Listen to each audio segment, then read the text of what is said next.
ever seen the sky turn pitch black during the day? Not the grey of a rainy day, but dark like the night. The only time you should ever see this is during a total solar eclipse, one of nature's most breathtaking eclipses.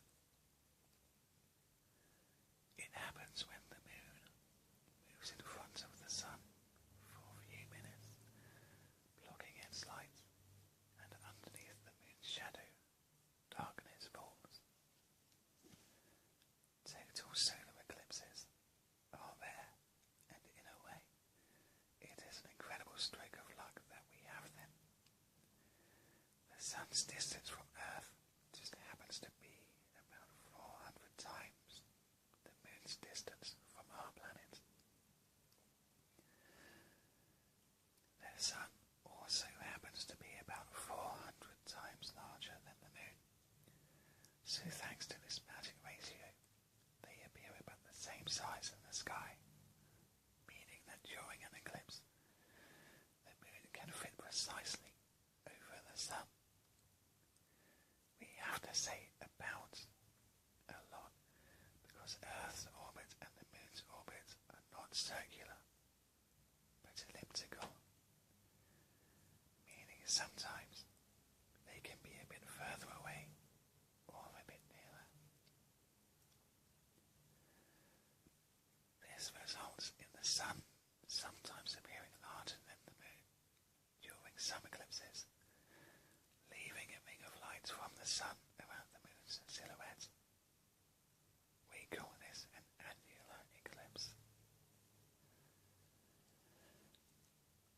An eclipse begins at first contact, when the moon's disk first touches the sun's disk. You won't notice a change in the light at this point. In fact, it won't get dark until the moon has practically covered all of the disk. This is second contact. When the far limb of the moon's disk reaches the sun's apparent disk. Totality, which is how we describe the sun being blocked by the moon, can last for several minutes. Third contact happens when totality ends and the moon begins to move away from the sun and daylight returns once more. Fourth contact is when the moon moves completely off the sun and the eclipse ends. The moon is very slowly moving away from Earth at a rate of 3.8 centimeters per year. So eventually it will appear too small to completely cover the sun. Luckily, this day won't arrive for at least another 500 million years. Good news indeed. Earth's orbit.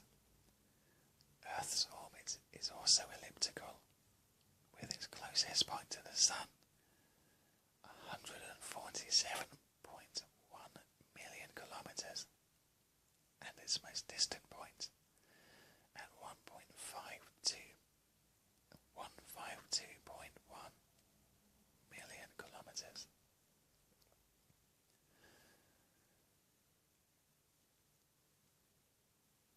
A lunar eclipse.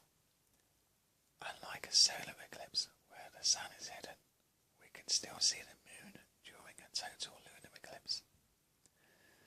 This is because there is enough scattered light from the Earth to illuminate the lunar surface, but in a deep blood red. Sunlight. Light takes 8 minutes and 20 seconds to reach Earth from the sun, and from the moon it takes 1.3 seconds. So we always see eclipses in the past.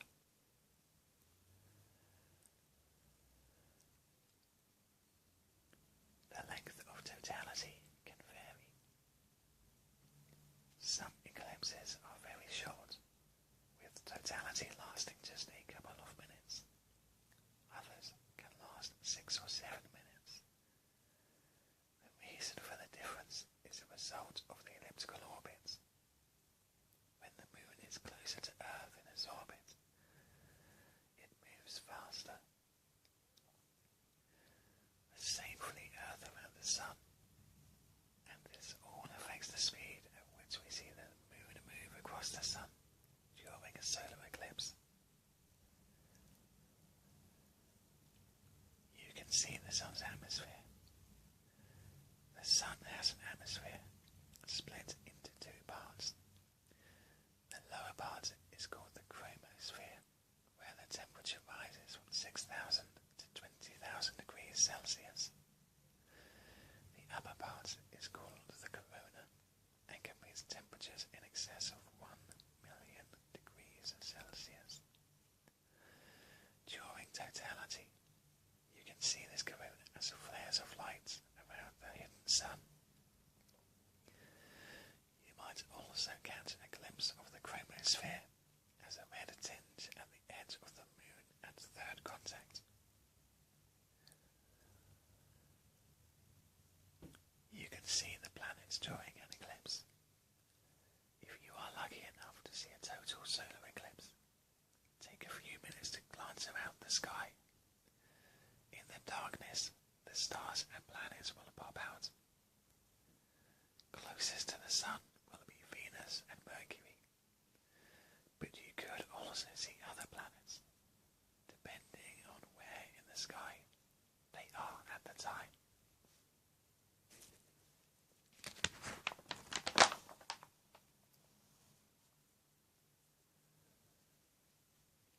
They must be observed with care. It is very dangerous to look direct at the sun without using special eclipse glasses or a telescope with a specialist solar filter. This is because the sun is so bright it can damage your eyesight or even permanently blind you. Even if 99% of the sun's surface is blocked by the moon, the remaining percent is still intense enough to burn your retina. So here are some safe options for observing eclipses, or the sun in general. If using eclipse glasses, check they do not have any damage. Even a pinhole could damage your eyesight. Alternatively, try projecting the image of the sun through a telescope and onto a piece of white card. Keep the finderscope covered, in case children accidentally look through it. Gaps between leaves and trees can also act as natural pinholes to project the sun's image.